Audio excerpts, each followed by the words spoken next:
Midway through the journey of life, Dante found himself lost in a dark and tangled forest. The straight path he once knew had vanished, swallowed by shadows and silence.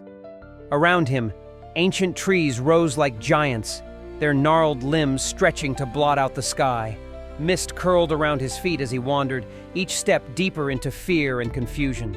He didn't know how he'd come to be there, only that every direction looked the same, and none of them led out. His heart pounded with dread. The air was thick with whispers, the kind only guilt and sorrow can summon. Then through the trees he saw it, a hill bathed in golden light, warm and welcoming. Hope stirred in his chest. If he could just reach it, maybe he could find peace. He began to climb, but his path was soon blocked. First came a sleek, prowling leopard, its spotted coat gleaming even in the gloom. It circled him, eyes glinting with hunger. Dante turned to escape, only to face a massive lion, its roar shaking the trees. And behind him, silent and still, stood a she-wolf with hollow, endless eyes. Her presence drained the very courage from his bones. Surrounded by these beasts, symbols of his own sins and temptations, Dante fell to his knees.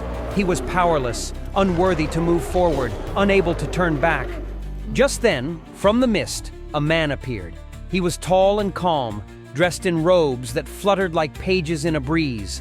His name was Virgil, a poet from an age long past, but there was something divine about him, something steady. He did not fear the forest or the beasts. Virgil offered Dante a different path, not up toward the light, but down into darkness.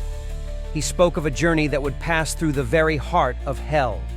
Only by facing what lay below, he said, could Dante rise again. With trembling breath, Dante stood. He cast one last look at the hill he could not reach.